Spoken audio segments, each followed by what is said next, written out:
for a minute. Can you still hear me? Yeah. Yes, I can. You are. So it flipped me over to LinkedIn. Yes, you are live. So I'm going to click myself, I think. So there we go. Yes, I can. You are. So I'm live on LinkedIn. So it flipped me over to LinkedIn. All right. Yes, you are live. So I'm going to click myself, I think. Okay. So let me hide LinkedIn and go back to my. Yes, I can. You are. So I'm live on LinkedIn. So flip me over to LinkedIn. All right. Yes, you are live. So, Natalie, are we going to get an echo though? Because I'm on those different streaming services. Are you on your LinkedIn channel right now? Yeah. Can So you should close I it down? Yeah. I'll close it down. Okay. Any Facebook, LinkedIn, close it. Okay. So Natalie, are we going to get an echo though? Okay, there. So how do I sound now? Hi, everybody. We're just working out the technical things. Natalie? Yes, you sound fine. I don't hear a echo. Good. Okay, so I had to close down LinkedIn. And so, great. Well, I'm going to let everybody in. So it says view. Can we just go ahead and let them in? Oh, they entered. Admit. Let me just admit them.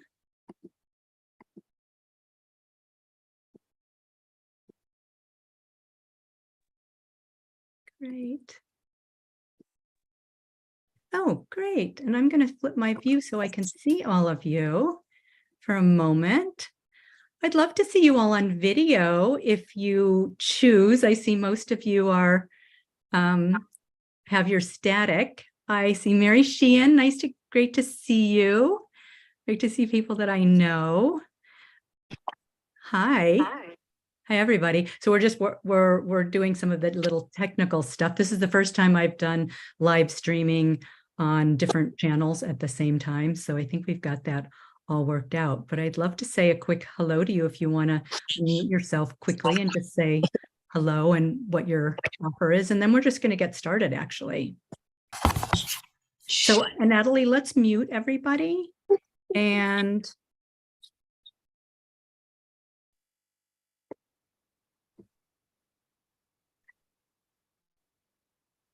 great. I'm going to.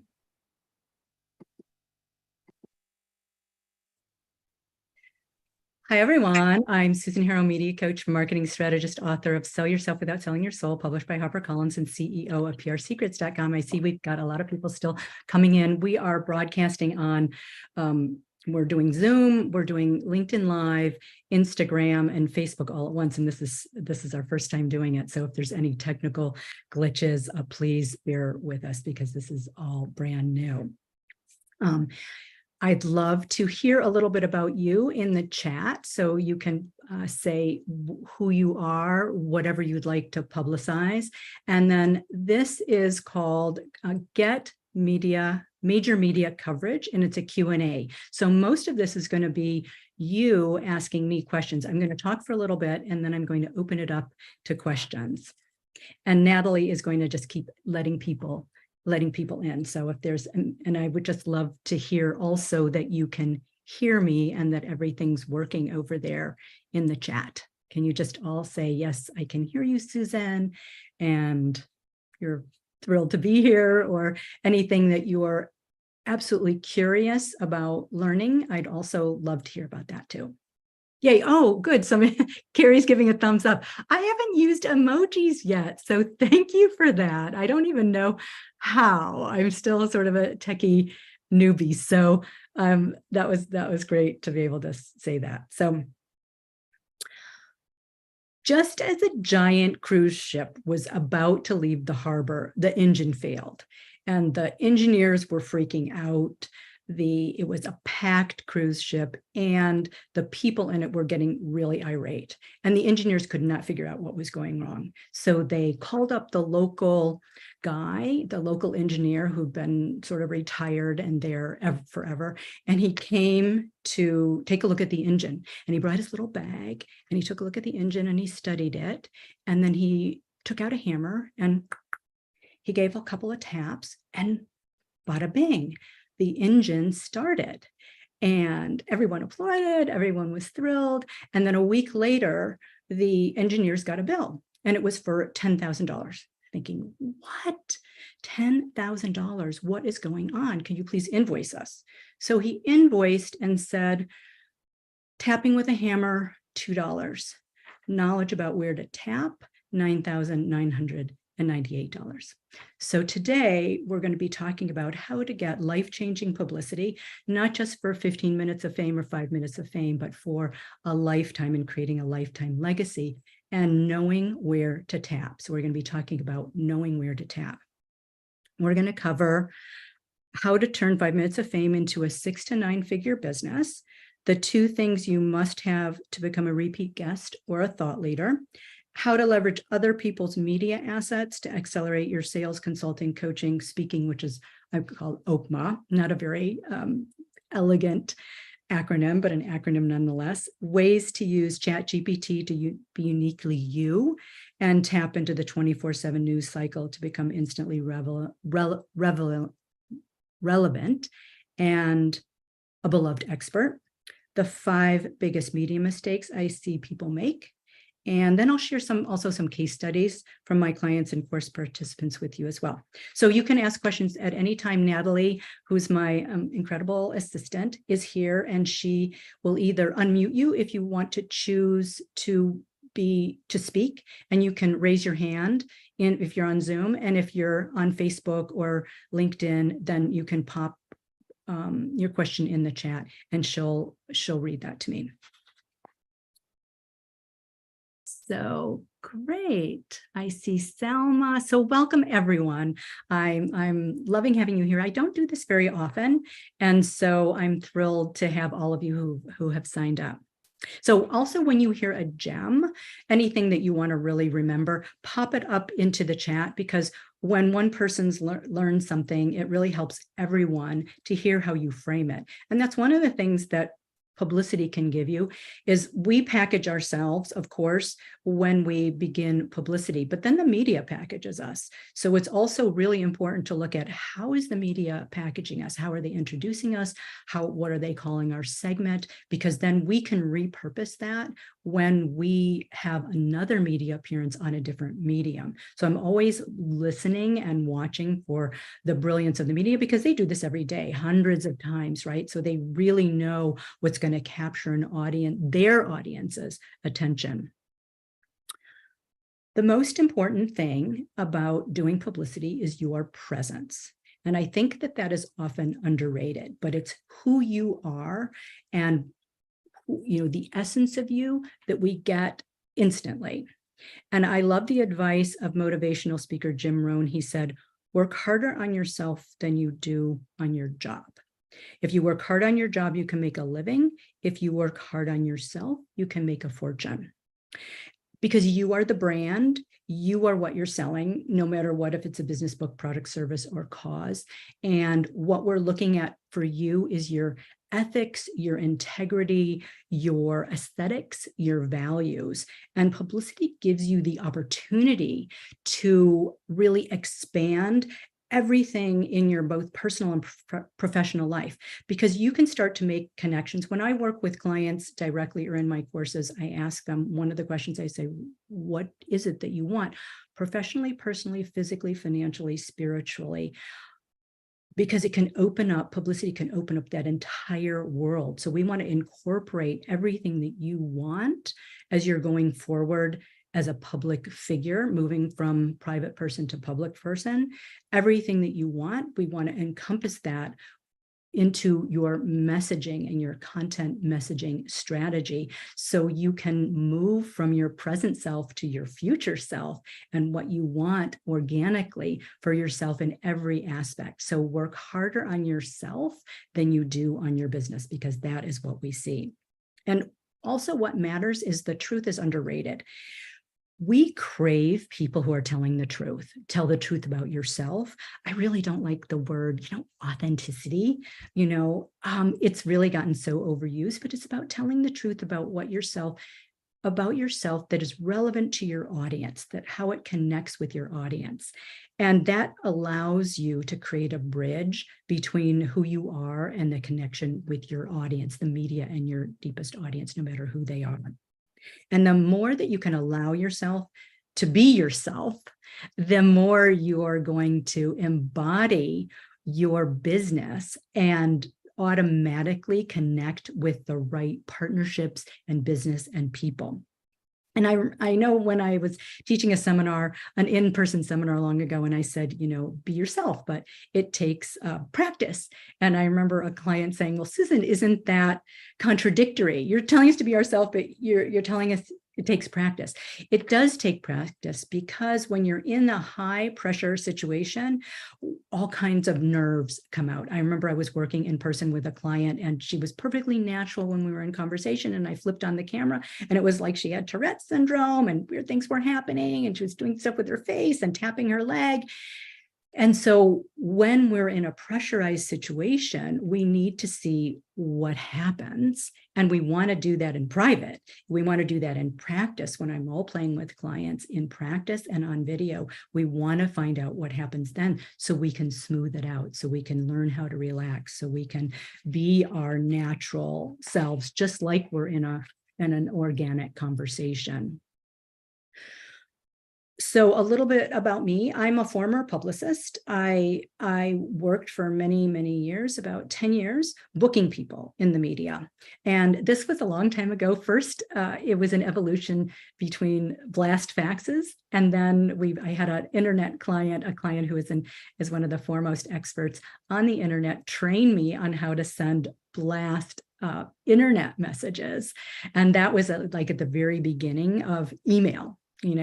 And so I moved from publicist to media trainer because I booked my clients on all the biggest venues: Oprah, Today Show, The Wall Street Journal, New York Times, Fast Company, all of Wired, all of those great shows. And sometimes what would happen is a great big nothing.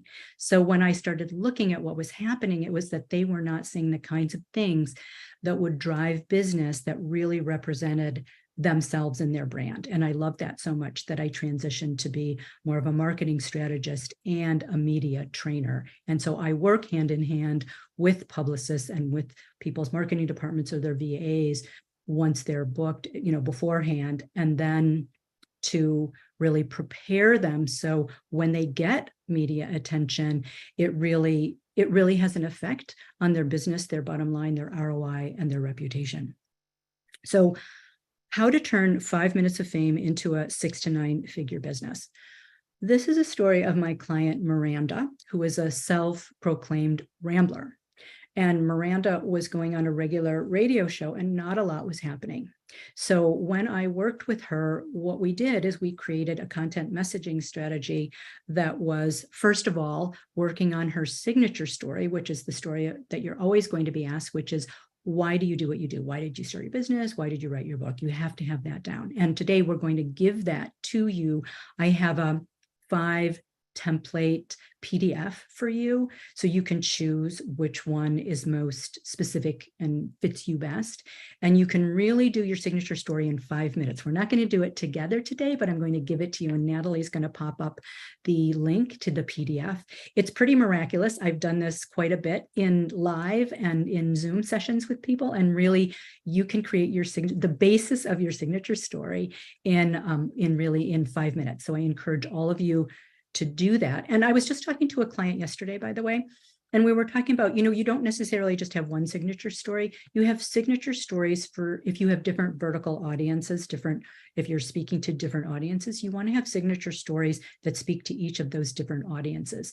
And also, if you're applying to HARO, Help a Reporter Out, which is free queries, you want to have specific bios and a specific story ready for each of those particular verticals or angles that you want. So back to Miranda.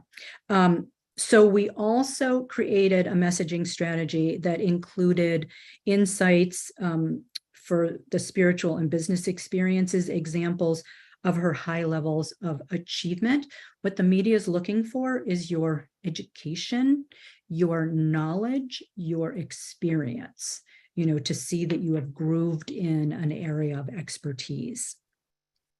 And then we also created stories that connected with people of varied cultures, nationalities, and genders and ethnicities, which is very important today, right? When you want to speak to a broad audience in general, but specific audience for you, when we've got a lot of information now on DEI and inclusivity.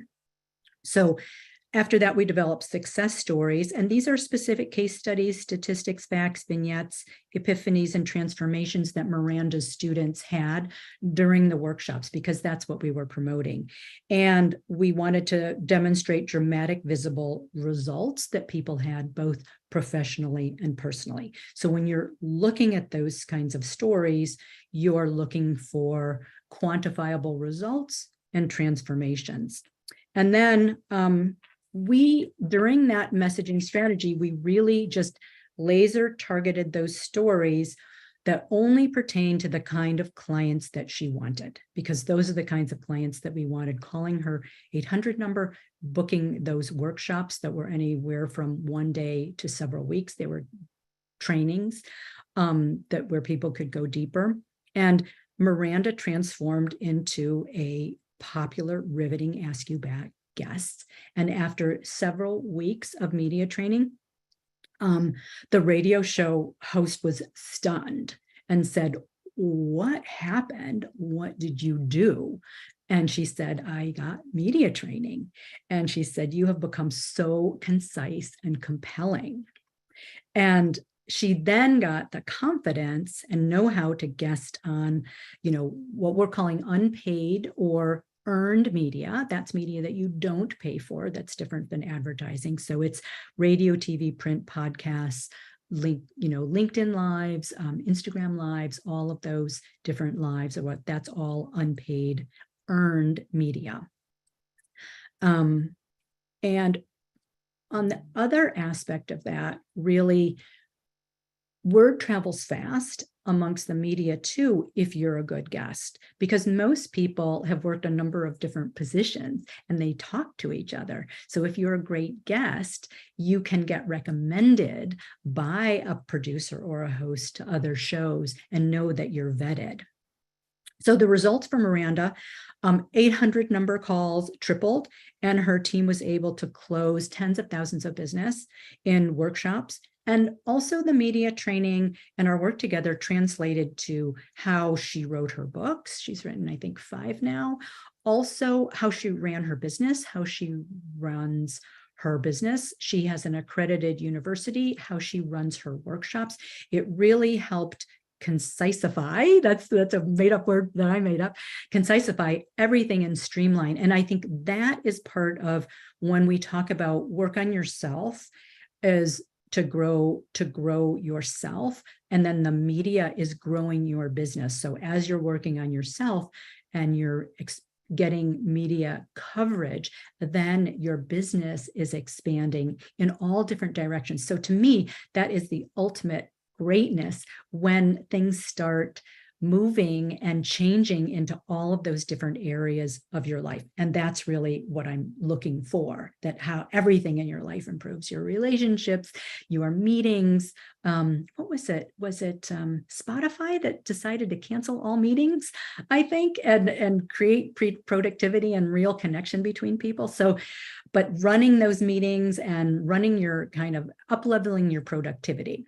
So that's the bigger picture of getting publicity combined with media training.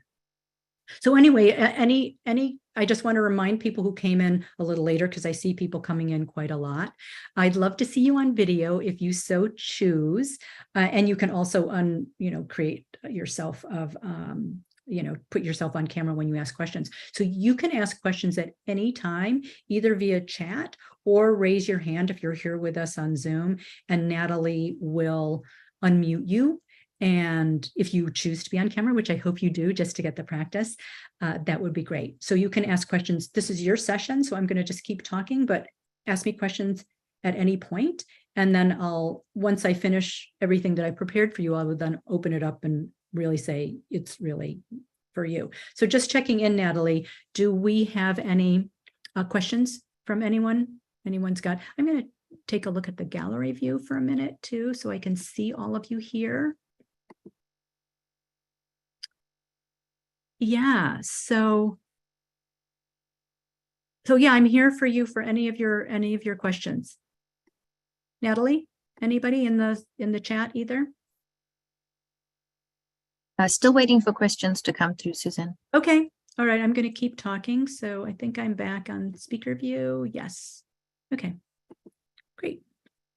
The 5 biggest media mistakes that I see people make are, number 1, not being able to communicate their key messages.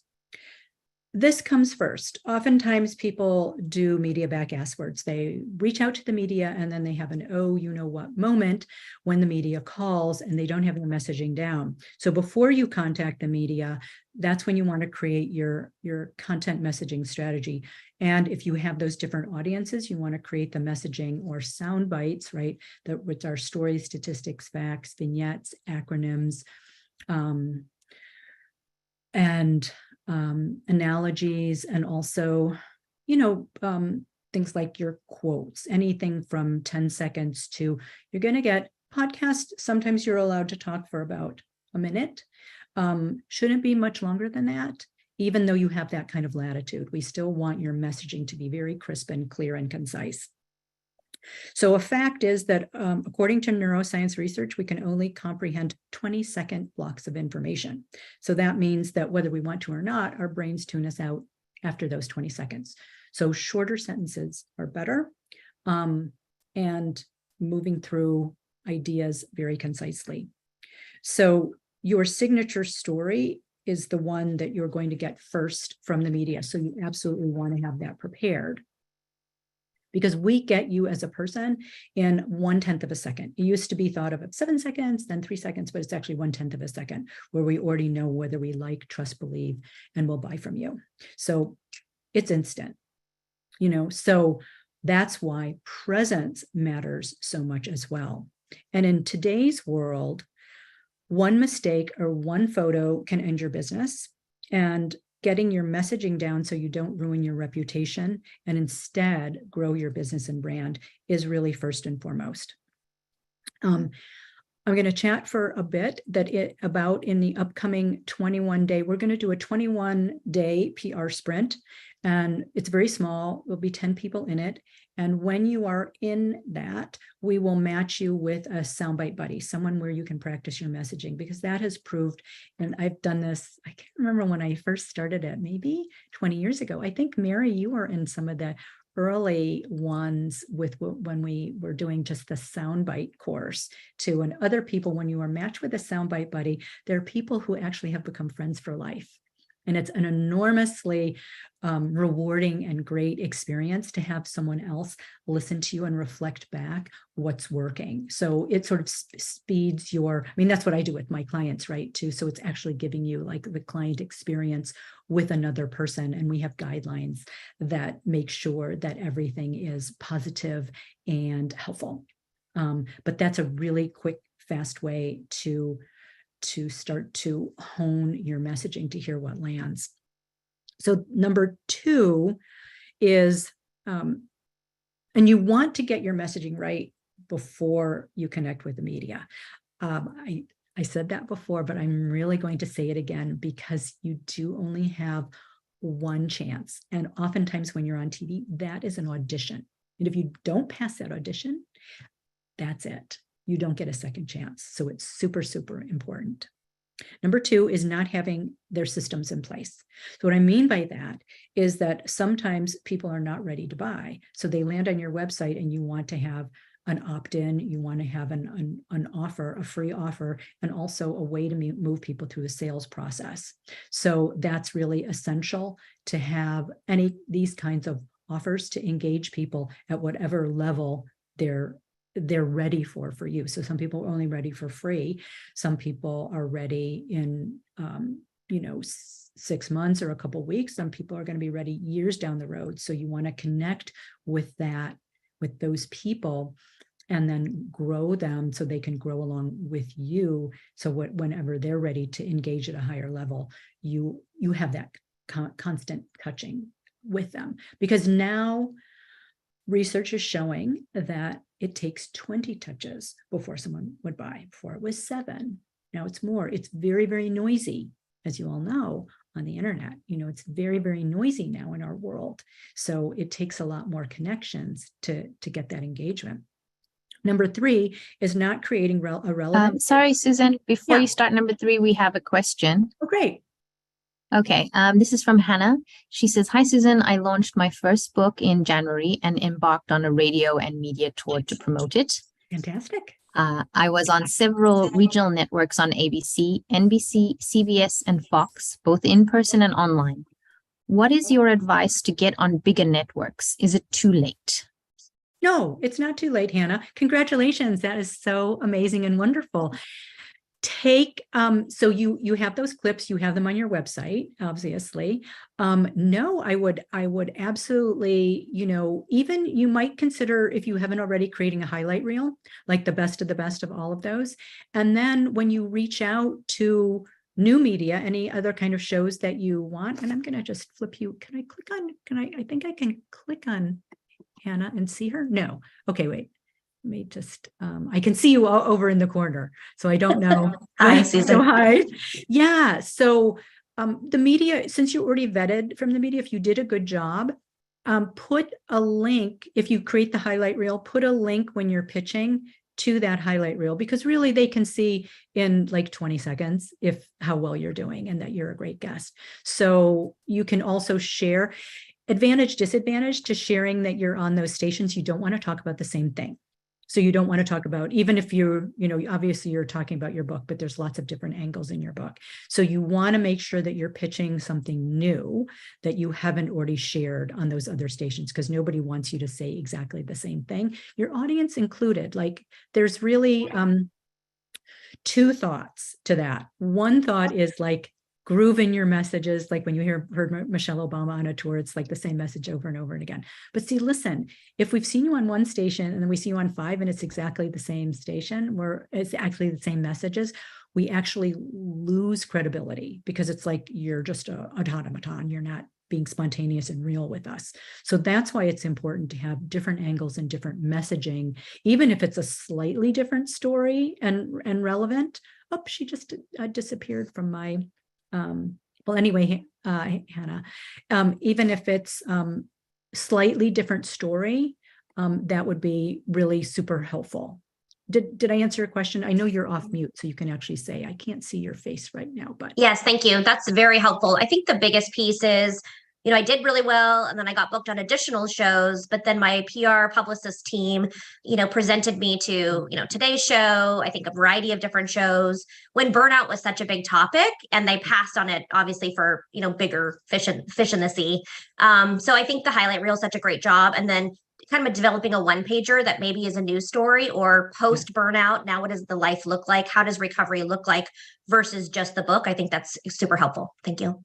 Yeah, you're welcome. And it's never about the book. It's always about what's in your book. And obviously you get to promote the book, but anything that's relevant, like if there's some new stats and new studies, I'm going to talk more about that, but that's super important. Like how burnout is relevant in different aspects of the economy. So maybe, there's burnout for moms, there's burnout for people, even people working virtually, so you can kind of tweak the burnout, I think, in a lot of different ways for different audiences, depending on the particular show, right? Like, who is it?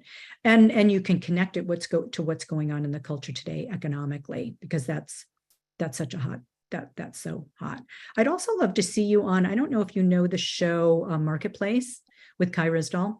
It's a radio show. It's with PRI, but that would be a good one for you, because he really makes economics understandable and fun, and cultural things. So I listen to it every day. You can listen to it as a podcast, obviously. So I find he has on really interesting guests. So if you can tie it to the economy, that would be a good show for you too. But congratulations. Can you say it again? Marketplace? It's just called Marketplace. Okay. It's PRI. The host's name is Kai Risdall. Okay. Yeah. Great. So thank you so much. You're very welcome. helpful. You're yes. Thank you. Any other questions? I'm going to flip myself back to speaker. No other questions at the Okay. moment, Susan. So we're on number 3, not creating a relevant pitch that connects to both the media and your audience.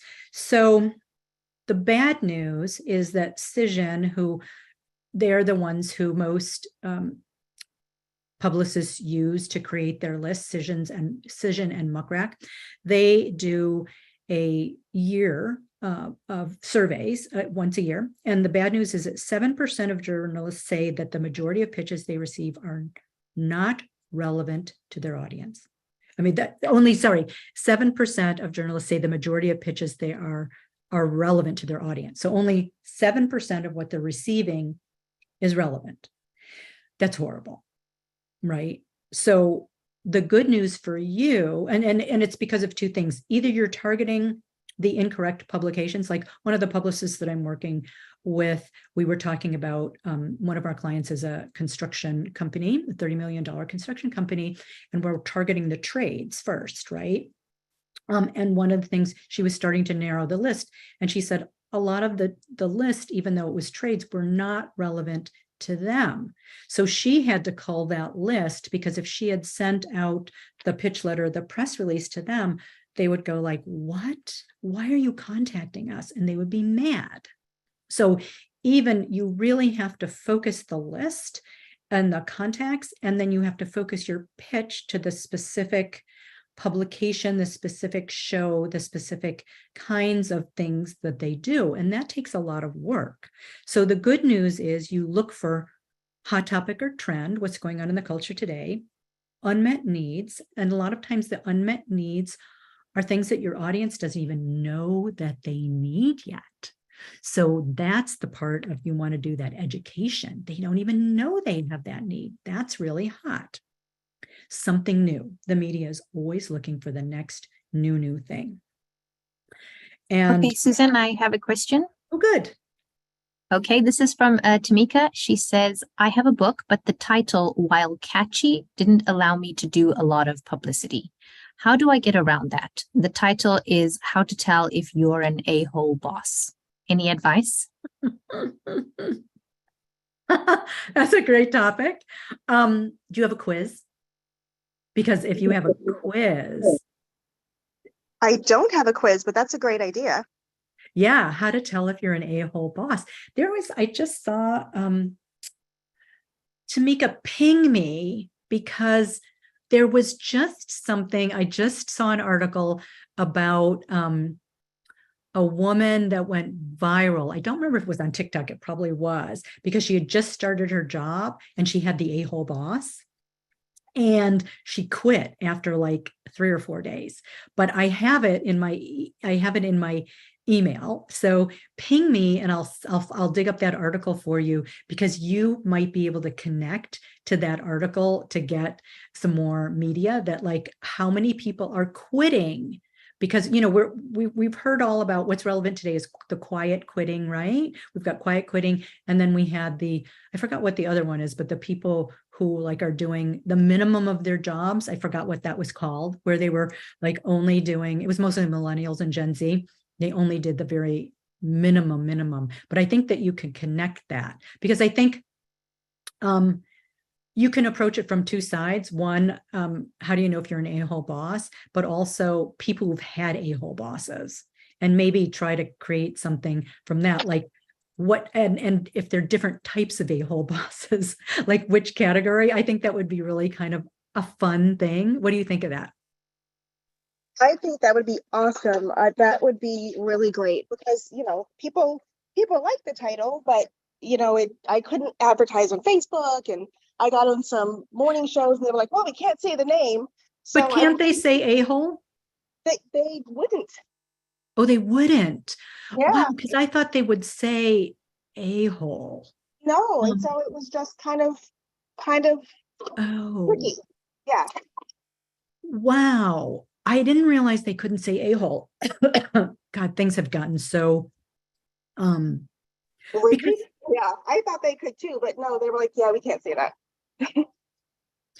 can you work around it by saying, like, are you a bad boss? But we can't say the title. You know what I mean? So like even turn it like, That's a good idea. how, That's a good idea. how to find out if you're a bad boss, but the title is really, and then they can say, but we can't say the title. Okay. Okay, Well, thank try you. that and then get back to me. I'd love to hear how it goes. Okay. Okay, great. Any other questions? Okay. Take a sip. Yes, we have another question from Jules. She says, regarding messages being relevant to the publication's audience, I have a niche audience, women who took ballet as children and teens who are afraid to start dancing again.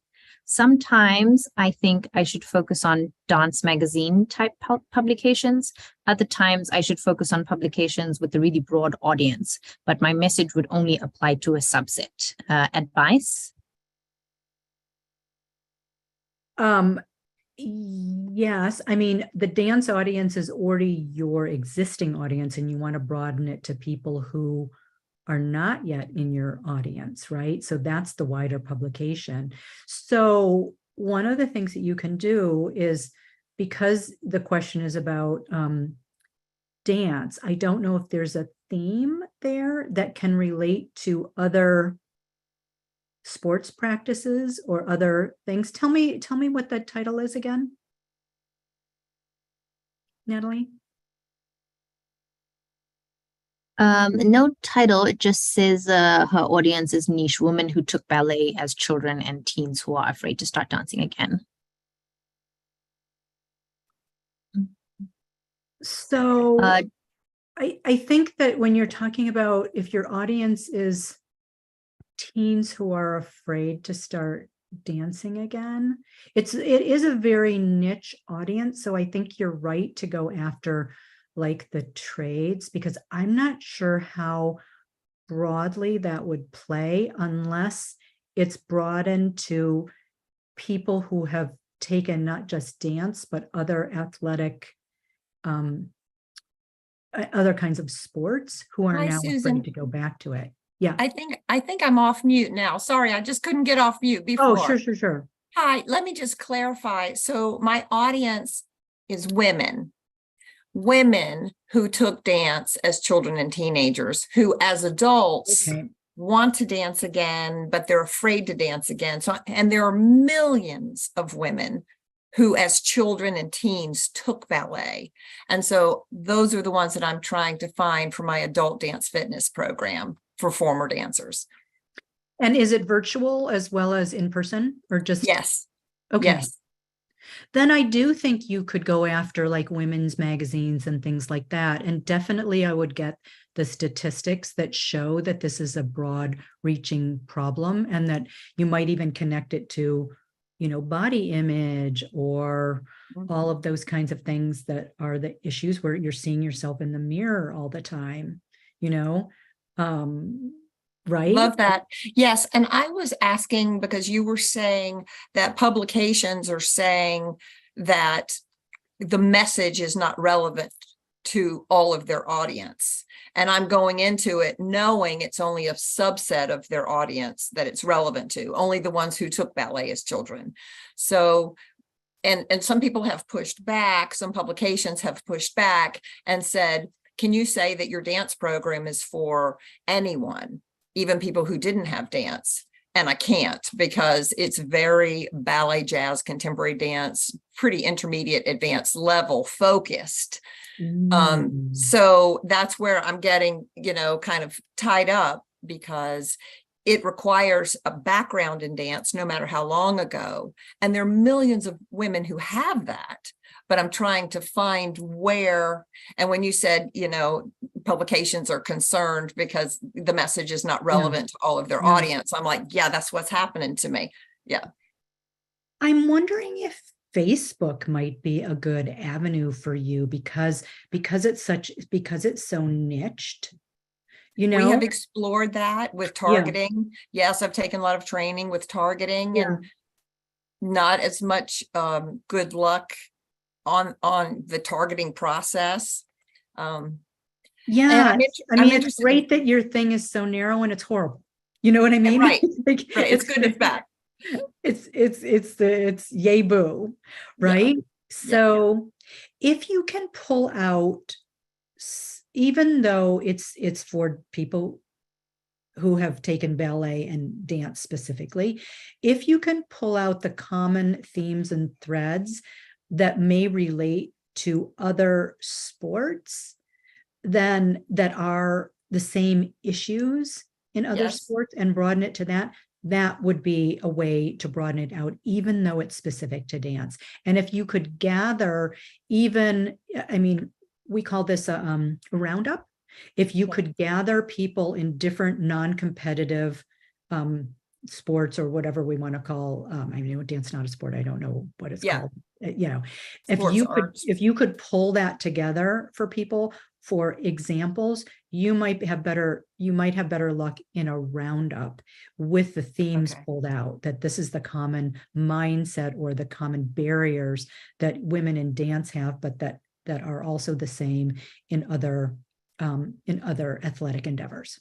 Does that make sense? Yes, so that it looks more relevant Yeah. to a broader. And you might piece of not get the audience. media coverage just for you by yourself, but you might, if you package it and have it all at the ready, that you already have other people who support that theme, then it's really simple, particularly for publications, to use that. Okay, thank you. Okay, you're welcome. Anything else, Natalie? I'm gonna Yes. go on. We have a question from Priscilla. She says, I have just published a book that will recharge and revitalize your spiritual health and power. How do I get Oprah to read it? Thanks. And it's called Invulnerable Moments. If it's self-published, you're not going to get Oprah to read it. So sorry. She doesn't review or look at any self-published books. Oh. If you have a following and you can really demonstrate that you've impacted thousands of people, you may have a chance for Super Soul Sunday, but it's rare. You know, you really have to be at a very, very high level. So I'm sorry to disappoint, but that is the fact of a self-published book. Now, there is an opportunity on Oprah. It mostly is digital right now, and they're going to discontinue the hard copy next year. So she's got a great opening for digital content right now. And so if you're not focused on the book, but the content of the book, you may be able to get into O online. So if you have examples of, you know, people who've had great success with your methodology, and that's a great theme about recharging your spirituality, but it would not be about the book directly. Sorry. Anything else, Natalie? No, we don't have any other questions. Okay. So number 3, we were on number 3. I hadn't quite finished that. We're talking about unmet needs, something new. So in the 21-day PR sprint, we are going to help you get your pitch down and send it to the media of your choice. And one of my clients, she is in both corporate and has her own business. And one of the ways that we test because it is a test, sometimes we think this is going to work with the media and it doesn't, and we have to tweak it. And lots of times there's quite a lot of tweaking. But with her, what we found is one of the most popular classes that she was teaching was networking for introverts. And her core audience is women in tech, because she focuses on cybersecurity, and she's also a DEI expert. So she's got DEI, you know, people maybe who come from other cultures, other genders, you know, the whole inclusivity. So she's got that. And then because of COVID, a lot more people are feeling introverted. So that program was already popular in the corporate world. And then we started putting it out into the media world. And that has been the most requested topic, like for podcasts and for the kind of, she's doing consulting and speaking. And that's the most one that's in demand. But we had a lot of other topics too, but this one popped up. So sometimes it's like you have these topics and you have these ideas, and you're hoping that the one that you're focused on most is going to take, but we have to do the experimentation of sending that out and seeing how the public and the media respond. So the networking for introverts is like hot right now for her. And she's just an amazing teacher for that. which leads me to the next one, which is not following up enough with the media. So most people think, okay, I'm going to send out my pitch and then they're going to call me and then it's going to be great. I'm going to get booked, but it doesn't usually work that way. With Cision, it's 70% of earned media coverage comes from follow-up. So this is a big job. Usually when I work with my clients, I'm working with them, they're working with a PR firm who's doing the booking, or their internal marketing department, or their VA. So they're doing the booking, and then, or a podcast booker. And I do have an amazing podcast booker. If you are interested, I will put that, I don't have that information at my fingertips, but you can just respond back to the emails that you get from me, and I will give you her information. And so not following enough, and then also not knowing how to tweak the angle. So when I was a publicist, I would send out a press release or pitch letter and see what kind of response I got back, and then start calling. And in those days we were calling, not emailing. And I would call, and I would start with the least important people first, the least important publications and shows first, because I wanted to test the waters and see if it was working and seeing what kind of response I was getting. And then if it wasn't a good response or people were asking questions, then I tweaked it and sent it out again. Most people don't have the kind of systems that are set up that are necessary to follow up. How many times? Like my podcast booker, I was booked on one podcast at one point, and they said, "You have an amazing podcast booker." And I said, "Oh, really? Why?" And they said, "She must have followed up 30 times. I'm thinking, what? It took 30 times to get me booked on this podcast? I was a little shocked, a little bit insulted. I'm like, wow, why did it take so? And I said, why did it take you so long? And he said, I get hundreds of pitches a day. It wasn't that it was not a good pitch. It was just that it just kept getting buried. And she was so persistent. So think about that. Most people are not going to pitch 30 times, right? And sometimes that's what it takes, is 30 times. And you're thinking, so the discouragement factor is huge. It's like running a separate business, because you have to send, you have to track, you have to follow up, you have to keep up with the news. And I love what Rumi says: whoever enters the way without a guide will take 100 years to travel a 2-day journey. And if you decide to go forward with me, with the 10 people for the 21-day sprint, it will be like taking those 100 years into a 2-day journey. So Natalie, pop up right now if anyone has any interest in that. We're going to put up an email address and a number that you can text if you have any interest in going further with that program for me. And if not, no worries, we're going to cover lots more today. But if you are interested, I'd be delighted to talk with you. So Natalie's going to pop up those two ways to connect.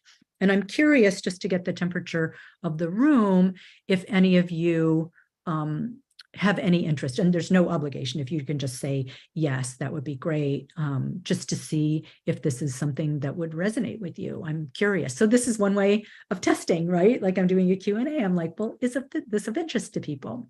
I'm curious to hear from you. So just pop in, yes or maybe. And this is just so I can just hear a little bit about what's of interest to you. And we'll take a look in a little bit. Okay, so the other thing that we have that helps you along is I have automated software that you just plug and play. So you just put in your information and it formats everything perfectly, exactly the way the media wants it. And we have 10 proven press releases. These are templates, and they've already been proven to work hundreds of times. It's not who, what, where, what, when.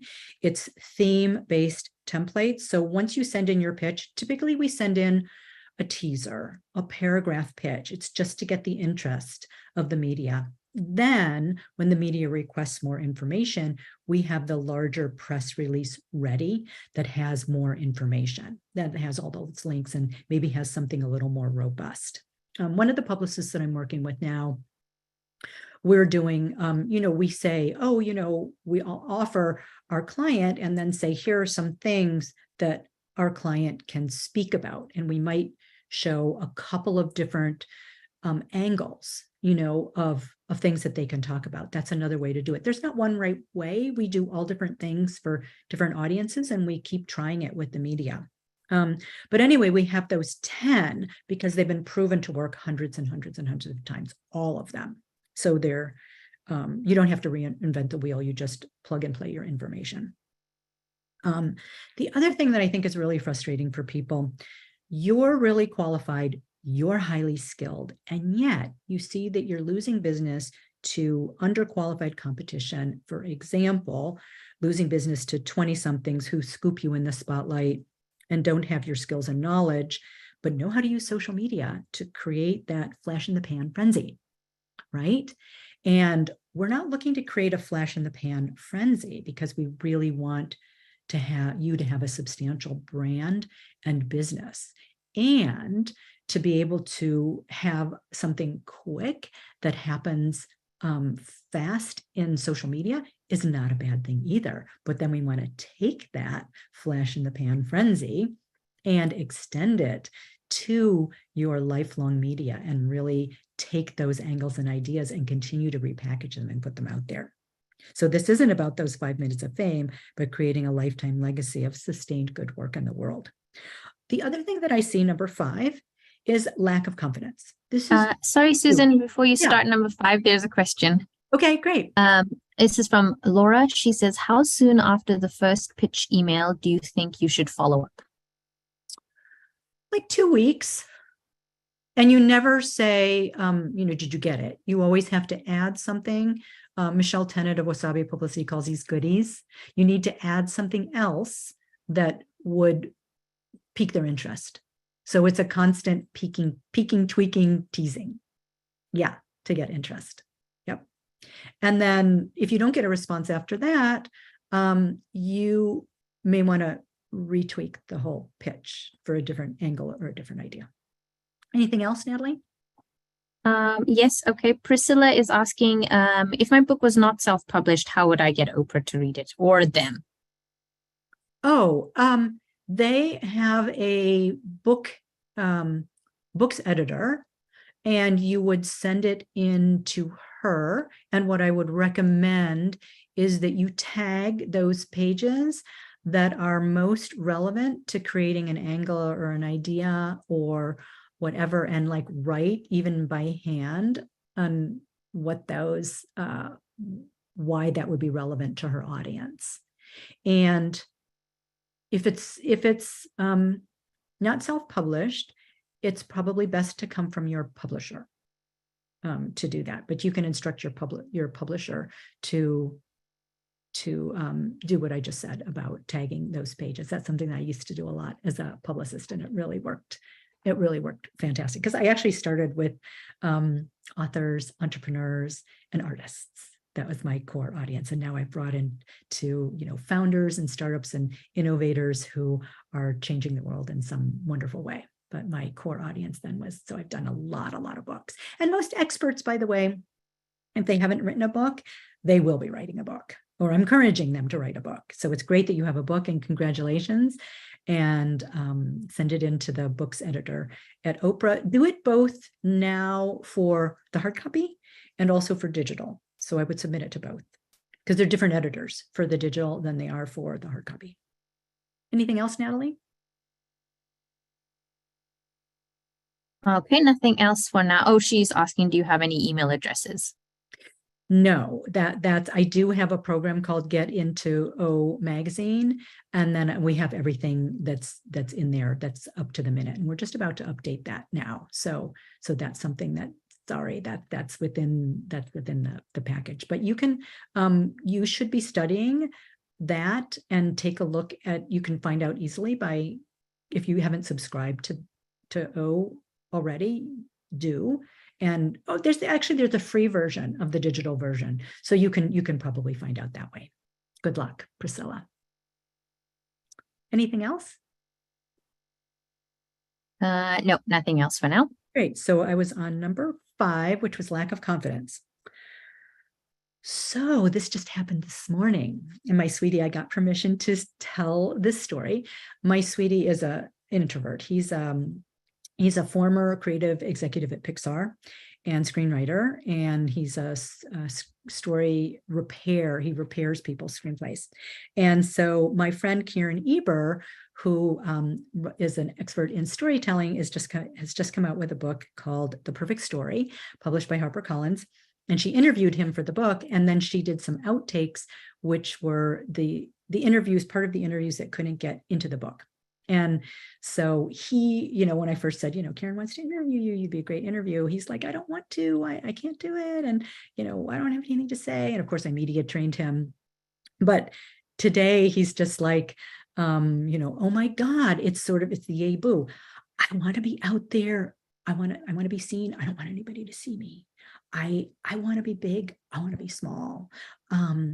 What if people attack me? What if I'm shamed? What if I'm, what if trolls come out? It's all of those fears come out and they're all real. I mean, that is all real, and we all have them.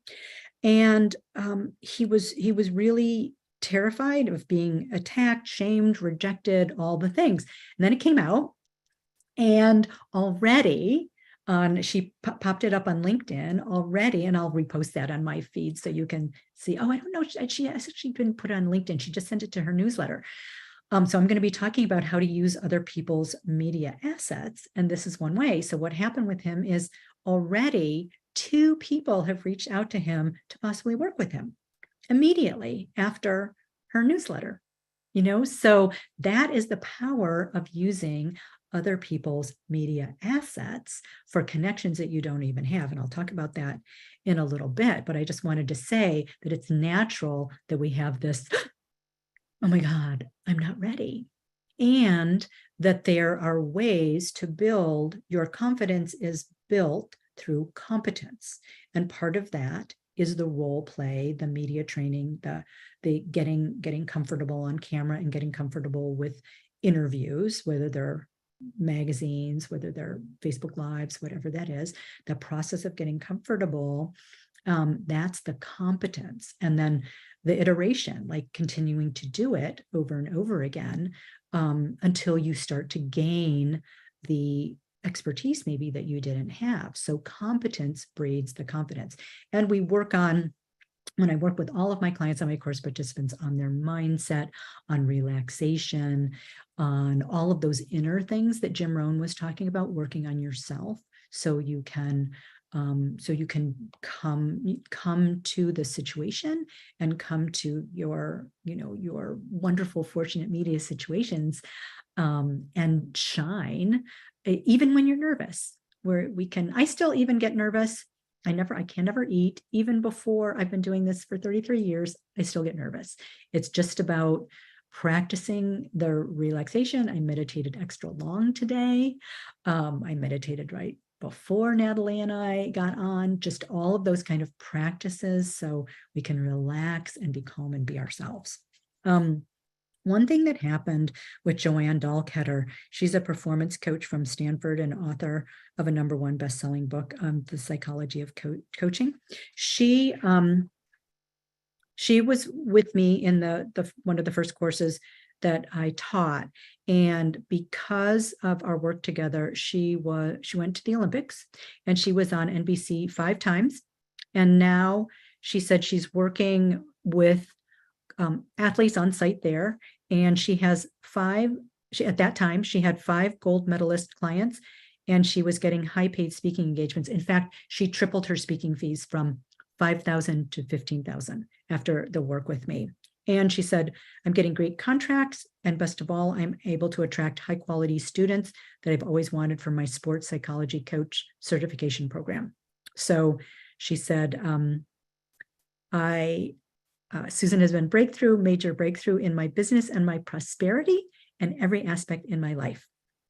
So I love that, because when I was talking about before with getting a 6 to 9 figure business, it's about allowing the publicity training to expand to all of your life and really taking that in and using those skills in every aspect of your life.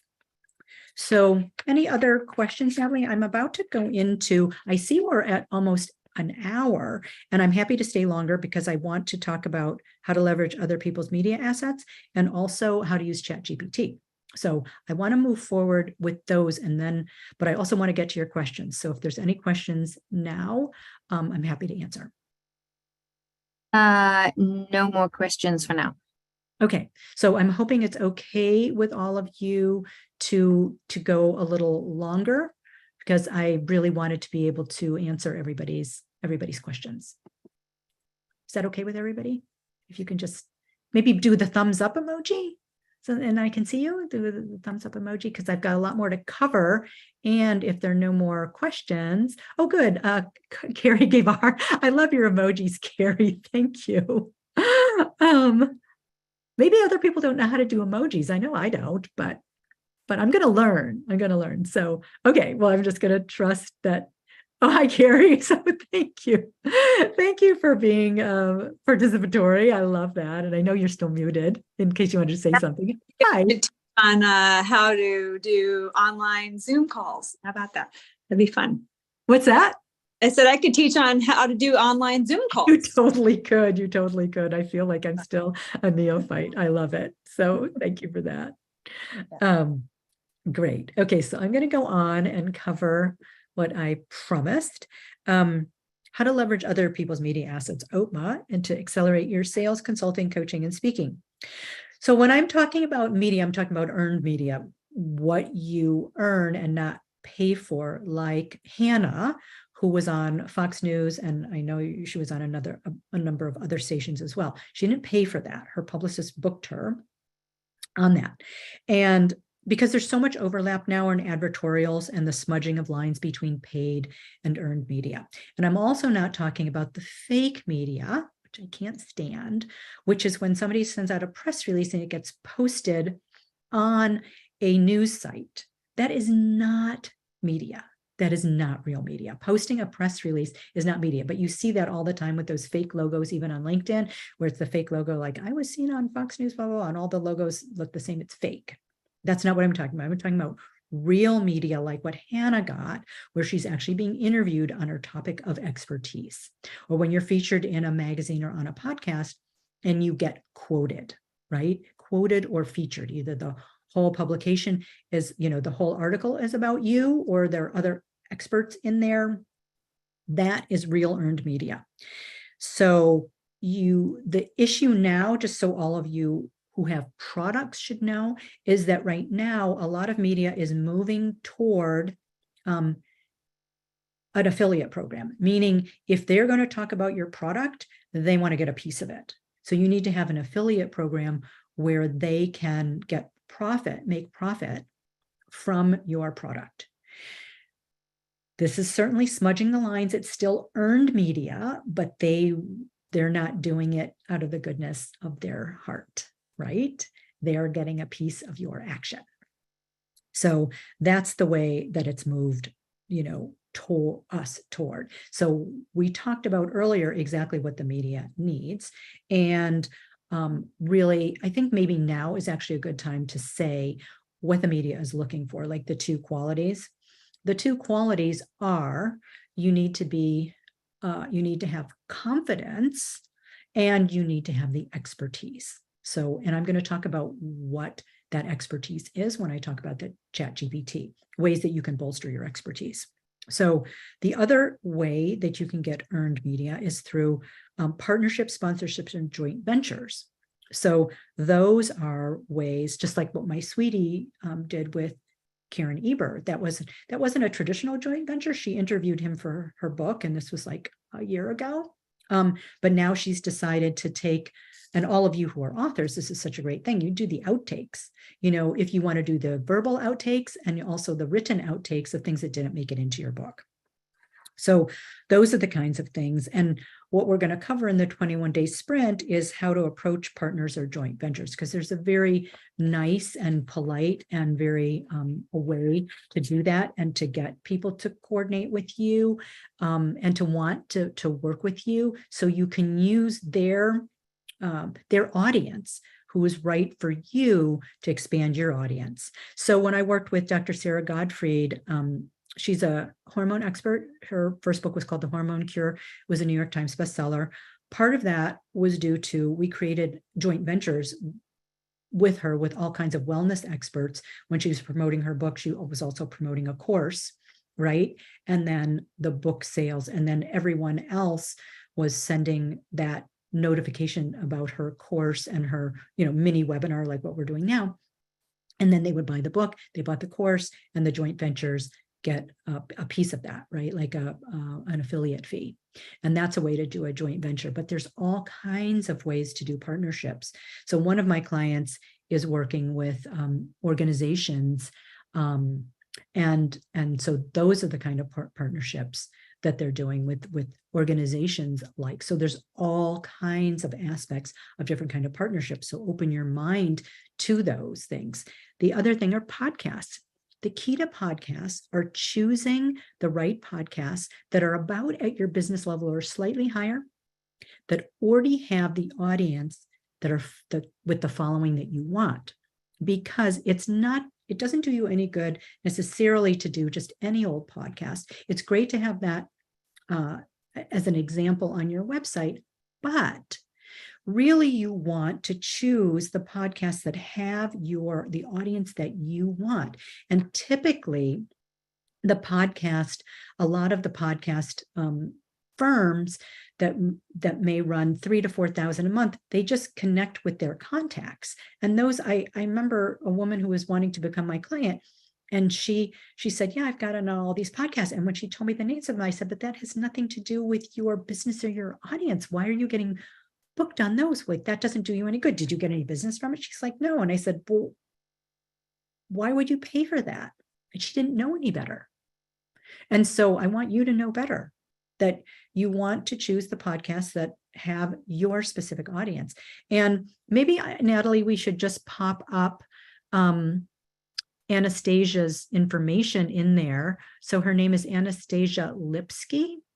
I don't know. I think it's speakersbiz.com. I can't remember her website, but let's put her name up there because she's my podcast booker and she's fantastic. And she has got a whole different methodology where that's really with integrity and spirit and is really, really super wonderful. So her name is Anastasia Lipsky. Thank you, Natalie. Oh, great. Yeah, at accessspeakers.biz. Thank you. So she's fantastic. So for all of you who are looking for a podcast booker who don't want to do it yourself, so that's fantastic.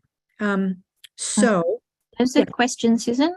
Mm-hmm. This is from Carrie, and she says, how can you figure out how much of a following a podcast has? Good question. There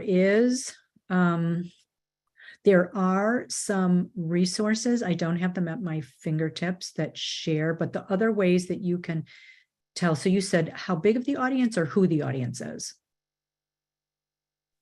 How much of a following? So how big?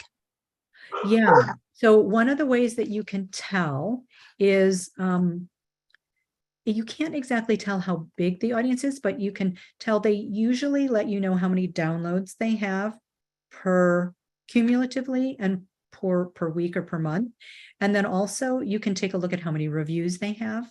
Like if they've got like 5 reviews, not a loyal following. If they have 50 or more, much more loyal. You can sort of assess like how active they are. Then you listen to the podcast.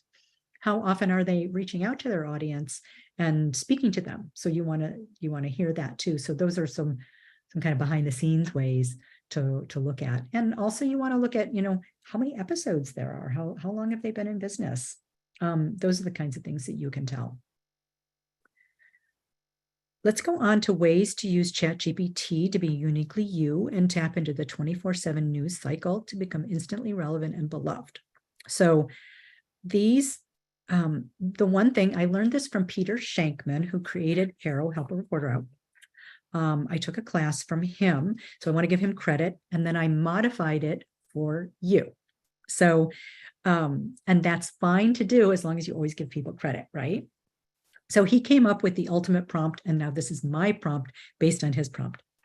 And so all of you can write this down. This is how to use ChatGPT, no matter even if you have a free version. Before you ask to help with your pitches, this is what you do. You write down, in a little while, I'm going to ask you to please generate 10 pitch letters and 10 press releases for my business.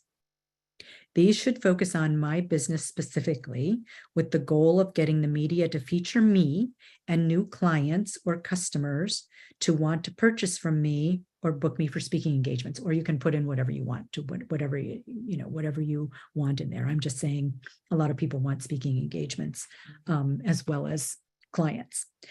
However, before I do that, and I know you're going to have to probably re-listen to this.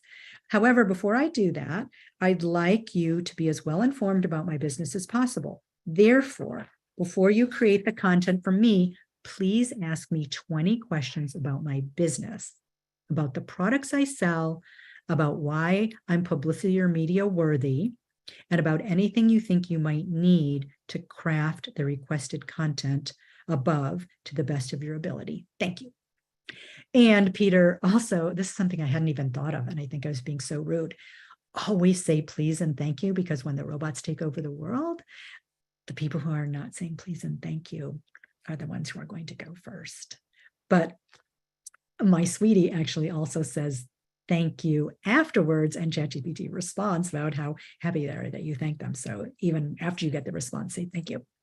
Now, there's a special tool that I discovered that I use that Natalie is going to pop up into the chat that is going to help you in this next step that's going to make you a super relevant to journalists. And she's going to pop that up, and I'm going to tell you why.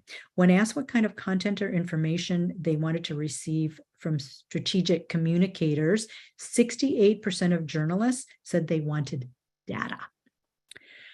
What form? They wanted, first and best is original research that you've done yourself. So not all of us have that. So the second best, trends and marketing data. So that's what you can pull with this tool. And I'll tell you why this tool is particularly relevant. With ChatGPT, which only goes to 2021 research, it tells you the source, but then you have to go and source it. And I suggest that you do, because since sometimes ChatGPT's information is inaccurate, you have to go check the source. With this tool, it gives you the link to the source. So it just cuts your research time in half or in a quarter, because you've got the link, which the regular ChatGPT will not do. It's still 2021, but it will give you the link. And you can then verify that accuracy. So think about that. 68% of journalists, this is what they're looking for. They're looking for what's hot now, and you need to prove it with research. So all of you can do this through the correct research. And then 37% of journalists won't even consider covering a product unless the pitch includes data showing trends and problems the product is solving for my readers. Super important. What is the problem that your product or your service is solving for my readers? Backing it up with research. So is that helpful to you? I'd love to hear yay or nay if that's helpful to all of you out there, because all of you, this is the way that you can become an expert, even if you are starting your business, if you are doing this as a side hustle. So I'd love to hear it on the side. And Natalie, I can't see so much activity on the chat. I don't know if that's just me. What AI research site goes past? None that I know of, Carrie. What we're doing, Natalie and our team, is once I found those links, what I've asked them to do is to go to those sites and see if there's something more recent or if they've updated the article. Because oftentimes on Forbes Inc., all the major articles, it'll say updated 2023. So it's still the most up-to-date research, or they've actually updated that article with new research. So that has to be done. You're welcome. Great. I already said the two things you must have to become a repeat guest or thought leader: the qualifications and confidence. So we are almost at the end. you can ask me anything. Oh, great. Jules says we're just listening and soaking in the great info. Yes. And I'd love to hear your questions. If you have any questions, I love to. And that's my most fun part of doing this, is not what I've prepared, but what you want to know. That's, for me, that's the most fun, is the interactive part. So what other questions do you have? I'm going to look at the gallery of people. Hello, people. Okay. The Chat GPT prompt. Sorry. No, go ahead, Natalie. Yes, sorry. One of the questions was, can you put the Chat GPT prompt in the chat? I closed. Hold on, let me see if I can open my I closed this, but let me just open it for you. Yes, I didn't think about that. Let me just do a quick search. Thank you for asking. I didn't think about that. Yep. Okay, the ultimate prompt that I wrote down, that I modified from Peter Shankman. I'm going to copy and paste this into the chat, and then you all know that you can download this. Let me get back over. Whoops. Sorry. Okay, I'm going to flip back over to here. I can do that. Okay, so that, just FYI, I'm glad you brought that up, because when you are a media guest, sometimes you are asked to do things on the spot. And the more you can do things on the spot, the better. So next time I will probably keep my my document opened. I have it printed out so I can just look down here, but I'll have it. Still not there yet. What does that mean? Oh, it should be up in the chat. Natalie, is it not showing in the chat? Direct. No, it's not. Oh, it was press just to enter? Hannah. Okay, let me just see. Let me just copy and paste. Let me just do that again. Okay. Where it says to and it says everyone or Hannah, change it from Hannah to everybody. Okay, let's change it to everyone.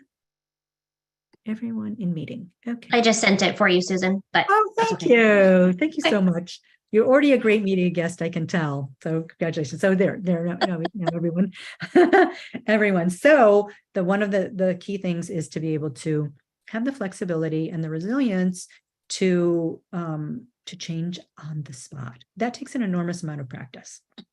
And practice and iteration. So I just want to, Natalie, if you can pop in, if anyone is interested in going to the 21-day PR sprint with me, if you would pop in that information again, you can either email or text us, and we'll chat with you and see if we're a good fit for that for the next step. And if not, no worries. There's plenty of information here, and I have a lot of free information on my website, prsecrets.com. So if you haven't visited there, I have video trainings, I have special reports, I have and I have special reports from other people. So there's a treasure trove of free resources at prsecrets.com that you are all welcome to. Any other questions, Natalie? Thank you for your generous no questions for the moment. Leilani says, oh, you make an intimidating process seem possible and fun. Oh, thank you. I so appreciate that. I love that. And I like that you said that it could even be fun. That's what, I mean, obviously we want to have fun. Like, life is too short, right? Like, that's what I think. I want to make everything fun. Any other ahas that stood out to you, that were most important, that popped to the surface for you? Amazing meeting, great nugget, Susan. Thank you. And Jules says, I've been approached by a PR firm who has a pay on results model where they will interview you, get a publication, and then you'll pay at that point. Lessons learned.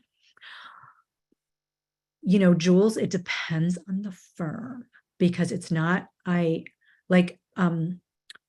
Anastasia Lipsky podcast is pay for placement, but the way that she works is that she either suggests people to you and you can say yay or nay, or you create, we've done it both ways. We love her list, like things that she suggests that are relevant to me. So I can choose to say yay or nay. And then the other thing that we do is we create our own list and send it to her. So I would say, it depends on the pay on results can be a good model. If it's targeted specifically to who you want and you get to choose.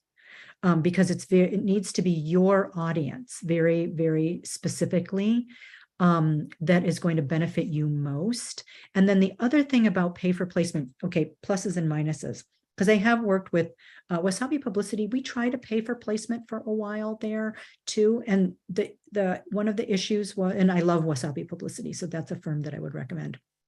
But they, what we found is that, when you're in national, at national publications, at that time, it was like 5,000 for like a Today Show or a Fox News.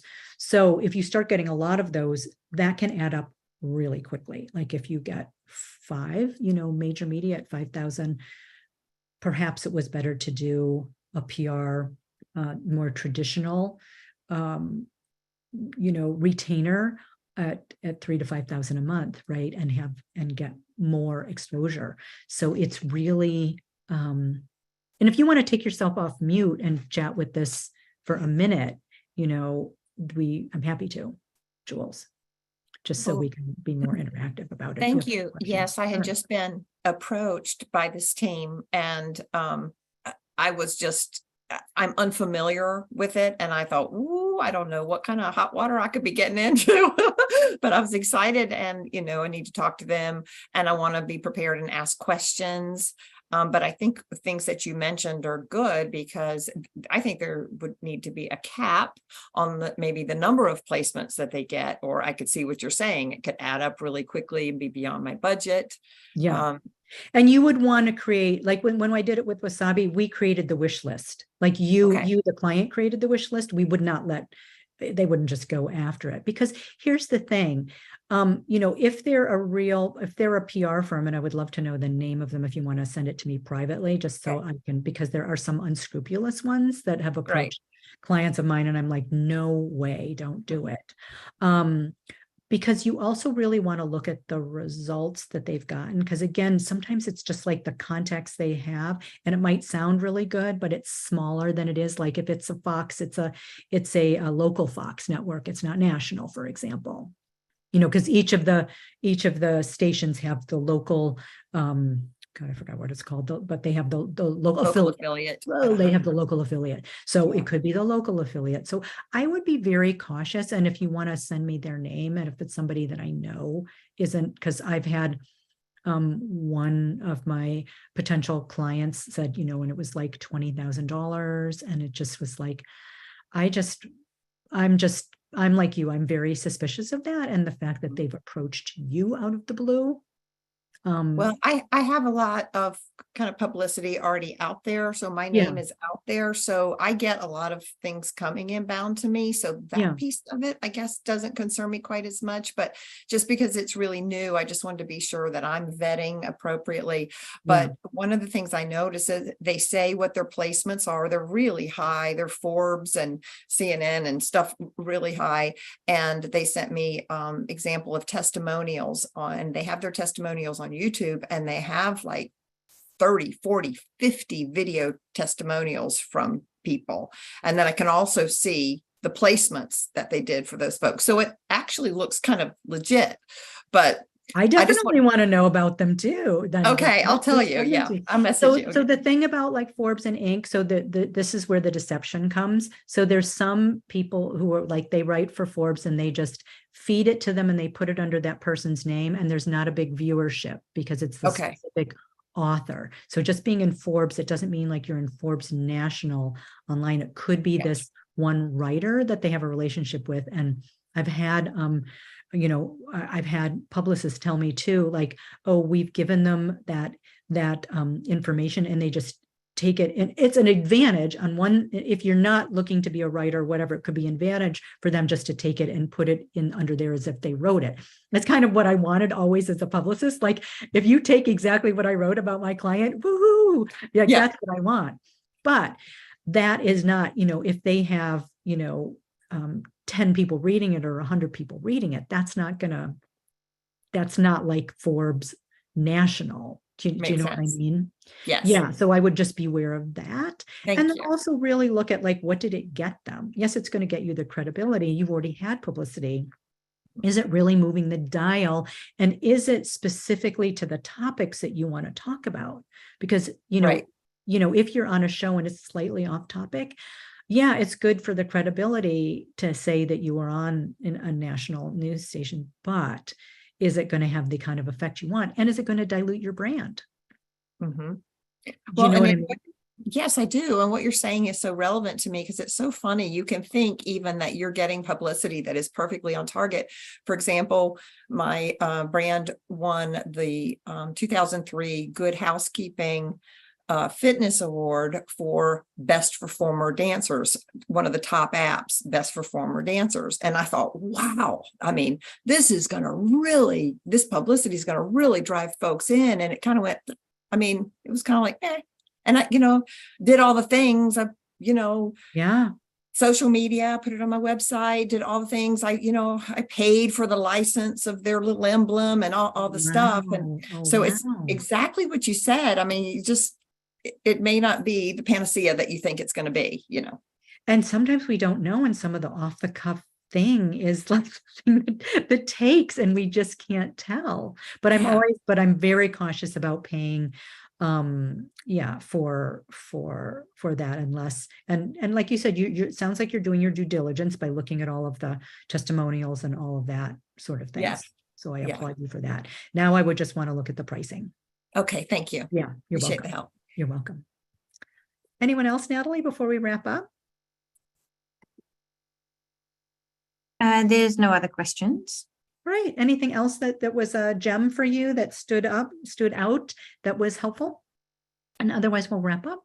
Hey, Susan, I just want to say thank you. And I just am on ChatGPT and typed in that prompt, and I'm already getting them to ask me 10 questions. So it works. Oh, that's I love that you are like an instant applier, Hannah. Like you just took it and did it. That's great. Yeah, it's as you know about ChatGPT, it's all about the prompt and being more specific and just in continuing to tweak the prompts, right? Like, so it's really great. Thank you. Well, thank you all for coming. And I just want to say that anything is possible if you put your mind to it and if you actually take action. My sweetie just reminded me, he had a meeting with, I don't know if I should tell you this because I don't do too many in-person things anymore, but when I used to do talks, one of the things that I would do is hold up my book, Sell Yourself Without Selling Your Soul, and ask people what they needed to do to get it. And people would say, ask for it. And they came up with all these answers. And I'd say, I'm still holding the book.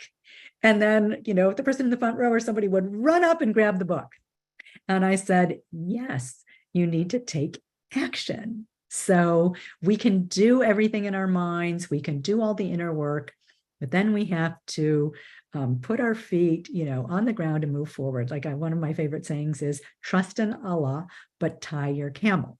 And that is, yes, we do the inner work, and then we need to put it onto the earth plane and do that work. And then anything is possible when you put your mind to it within the realm of your, and I want to qualify that, within the realm of your expertise and experience and the capabilities of expanding your own mind. So thank you all so much for coming and being such a great participating so much. It was really fun for me. I hope it was for you too. And I look forward to meeting all of you in either staying in contact on LinkedIn or wherever you're seeing this. And if we haven't connected on LinkedIn already, and you're just on my easing list, connect on LinkedIn too, because I do different things on LinkedIn. So I look forward to talking to you all so much. And thank you, Natalie. And let's give Natalie a big hand for everything that she's done. Maybe let's take ourselves off mute for a second and maybe just give Natalie a woohoo for Nice, Natalie. Thank you so much. Thank Okay. you. Thank you. Thank you, everyone. Okay, thanks for Bye. coming. Talk to you soon. Bye now.